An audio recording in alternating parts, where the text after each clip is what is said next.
آنے والا دن قاضی فائز عیسیٰ صاحب کے لیے کافی مشکل دن ثابت ہو رہا ہے، اور ہر روز کوئی نہ کوئی ایسا واقعہ ہو جاتا ہے کہ وہ ایکسپوز ہو جاتے ہیں، اور جو ایک انہوں نے اپنی ایک شخصیت کا تاثر دیا ہوا تھا کہ وہ بہت رول آف لا کے ماننے والے ہیں، جمہوریت کے ماننے والے ہیں، کانسٹیٹیوشن کے ماننے والے ہیں، لیکن اب ایسے لگ رہا ہے کہ ان کا امیج جو ہے وہ انتہائی بری طریقے سے مسخ ہو چکا ہے، اور اب وہ صفائیاں دیتے پھر رہے ہیں۔ لیکن ایک طرف صفائیاں دے رہے ہیں، اور صفائیاں کن کو دے رہے ہیں؟ غیر ملکی اغیار کو، ان کو صفائیاں دے رہے ہیں۔ غیر ملکی سفارتکاروں کو لمبے لمبے خطوط لکھے جا رہے ہیں، اور خطوط لکھ کے اپنی وضاحتیں پیش کرتے ہیں۔ اس کی وجہ یہ ہے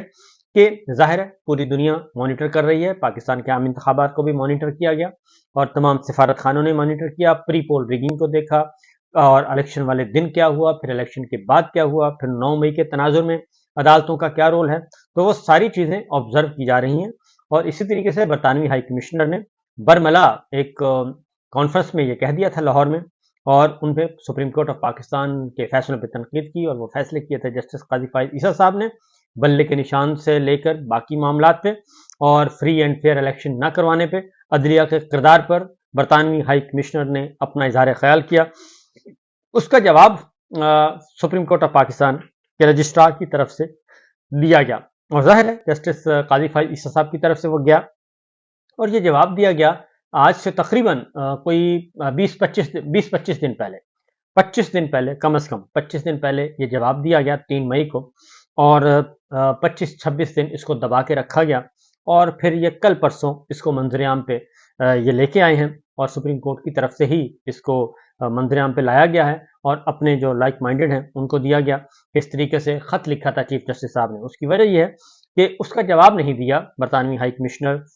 کی طرف سے، کوئی جواب نہیں آیا برطانوی ہائی کمیشن کی طرف سے کہ اس کا کوئی وہ دیتے، تو زیادہ انہوں نے اس کو درخور اعتنا نہیں سمجھا، اور اتنا امپورٹنٹ نہیں سمجھا کہ اس کا کوئی جواب دیا جائے۔ رجسٹرار سپریم کورٹ نے جو خط لکھا ہے، انہوں نے کہا ہے کہ جی کہ آپ نے جو تنقید کی برطانوی ہائی کمشنر نے وہ کوئی صحیح نہیں تھی، اور خط کے متن میں جو بات کہی گئی ہے کہ برطانوی ہائی کمشنر نے آسما جہانگیر کانفرنس میں جمہوریت اور کھلے عام معاشرے کی بات کی، کھلے معاشرے کی بات کی، لیکن آپ کو یہ جان کر خوشی ہوگی کہ سپریم کورٹ نے خود معلومات کے حق کو تسلیم کیا، اور اس کا اپنے اوپر اطلاق کیا۔ اور اس سلسلے میں انہوں نے قاضی صاحب نے مثال یہ دی کہ جی میں نے جو ہے وہ لائیو سٹریمنگ شروع کی آ کے، یعنی کہ اپنے کمرہ عدالت نمبر 1 کی جو سماعت ہے اس کو ہم لائیو دکھانا شروع کر دیا، اور یہ میرے کریڈٹ پہ یہ چیز جاتی ہے۔ لیکن دوسری جانب ہوا یہ کہ آج عمران خان صاحب کی ہیئرنگ تھی، آج بھی اور اس سے پچھلی تاریخ بھی، تو دونوں سماعتیں جو ہیں وہ لائیو نہیں دکھائی گئیں، اور آج تو بالکل اس پہ بین کر دیا گیا کہ یہ جی عدالت کا فیصلہ ہے، چیمبر میں فیصلہ کیا 4-1 کے ساتھ، 4 ججز ایک طرف اور 1 ججز ایک طرف، اور بنیادی طور پہ چیف جسٹس سپریم کورٹ جو ہے قاضی صاحب وہ انڈر پریشر تھے اس معاملے میں، کیونکہ حکم حاکم تھا کہ یہ ایسا نہیں ہونا چاہیے، لہذا ویسا ہی ہوا۔ اور عمران خان صاحب کو کیس کی عمران خان صاحب کی وجہ سے پورے کا پورا اپنا ایک اصول توڑ دیا، اور ایک ججز کمیٹی نے جو فیصلہ کیا تھا لائیو سٹریمنگ کے حوالے سے، اس فیصلے کو بھی چیمبر میں جا کے تبدیل کر دیا گیا، جس کے بعد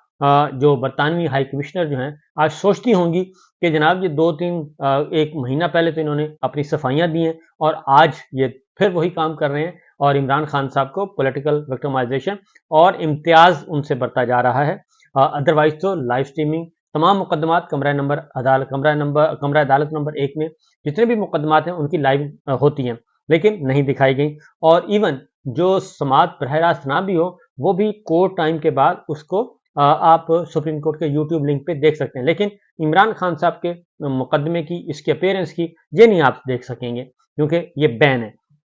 اور اس لیے اس کے بعد ان میں کہا گیا کہ جی کہ اس میں خط میں یہ بھی کہا گیا ہے کہ پاکستان میں قومی اور صوبائی اسمبلیوں کی مدت پوری ہونے کے 90 دن کے اندر انتخابات کرانا ضروری تھا، لیکن انتخابات بر وقت اس لیے نہیں ہو سکے کہ صدر اور الیکشن کمیشن متفق نہیں تھے کہ انتخابات کی تاریخ کا اعلان کا اختیار کس کو ہے۔ لیکن جناب یہ تو بات ہے ہی نہیں، اس سے پہلے جب خیبر پختونخوا اور پنجاب اسمبلی توڑی گئی تھی تو اس وقت بھی قاضی فائز صاحب دوسرے فریق سے جا کے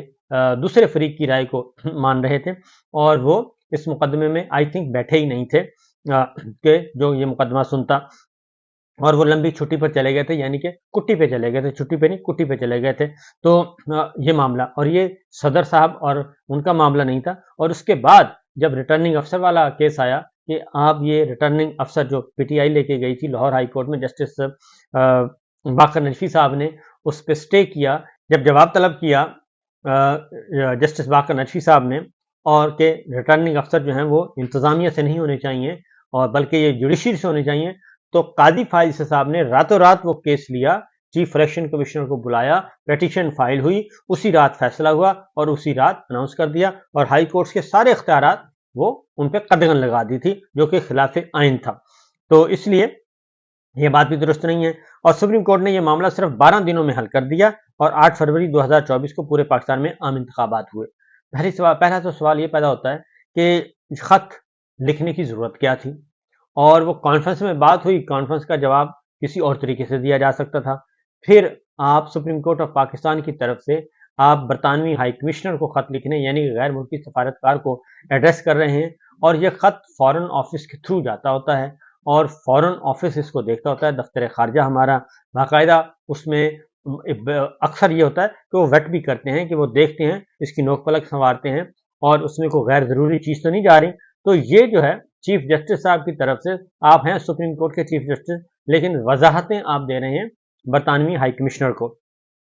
उन्होंने कहा कि पाबंदी का शिकार अफराद को इलेक्शन लड़ने की इजाजत देने के हवाले से इतराज पर चीफ जस्टिस साहब ने कहा कि पाकिस्तान में इलेक्शन लड़ने के ख्वाहिशमंद बहुत से लोगों को ताहियात पाबंदी का सामना करना पड़ता था, क्योंकि सुप्रीम कोर्ट की तरफ से उन्हें सादिक और अमीन नहीं समझा जाता था। अलबत्ता 7 रुकनी बेंच ने साबिका फैसले को कलअदम करार देते हुए कहा कि यह फैसला आइन और कानून के मुताबिक नहीं है। यानी नवाज शरीफ साहब को अलाउ किया, तो उसका क्रेडिट ले रहे हैं कि नवाज शरीफ साहब की क्वालिफिकेशन डिसक्वालिफिकेशन को हमने ख़त्म किया है।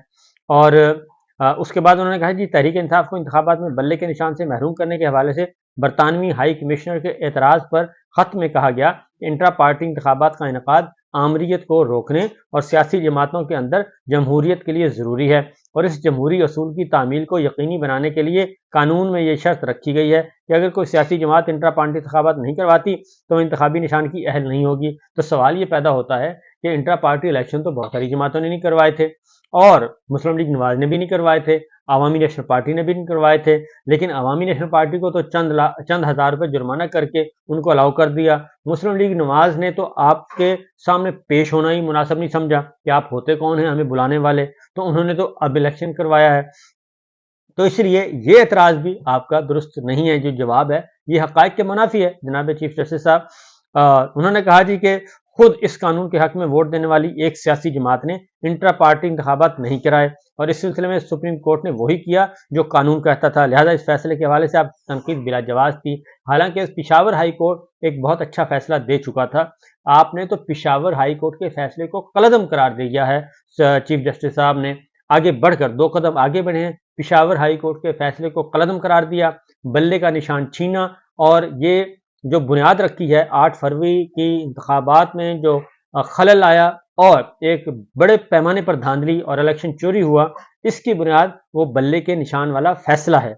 तो रजिस्ट्रार ने खत में मजीद लिखा कि ये बात काबिल जिक्र है कि मौजूदा चीफ जस्टिस के ओहदा संभालने के बाद ही पाकिस्तान की तारीख में पहली बार अवामी अहमियत के हामिल मुकदमात की शुमार बराह रास्त नशर होने लगी, और चीफ जस्टिस काजी फाइज ईसा ने मुकदमात लाइव नशर करने की इजाज़त दी, और आज उसकी नफ़ी हो गई है। आज इमरान खान साहब का मुकदमा आया, वो बल्ले का निशान, वो भी मुकदमा, रिटर्निंग अफसरों वाला मुकदमा पाकिस्तान तहरीक इंसाफ, बल्ले का निशान Pakistan Tehreek Insaf, intra party election कलअदम Pakistan Tehreek Insaf, live नहीं दिखाना पाकिस्तान तहरीक इंसाफ, और इमरान खान। तो काजी साहब का एक माइंड जो है वो चला हुआ है, एक ही तरफ चल रहा है, और वह एंटी इमरान खान और डिमोलिश पीटीआई और क्रश इमरान खान प्रोजेक्ट का वो हिस्सा लगते हैं। इसलिए उन्होंने कहा जी कि पाकिस्तानी अवाम सुप्रीम कोर्ट की कार्रवाई को मुकम्मल तौर पर देख सकते हैं, ताकि अवाम को भी मुकदमात की शफाफियत और फैसलों के बारे में इल्म हो। इंट्रा पार्टी इंतखाबात और पार्टी के निशान के बारे में फैसला भी बराह रास्त नशर किया गया था,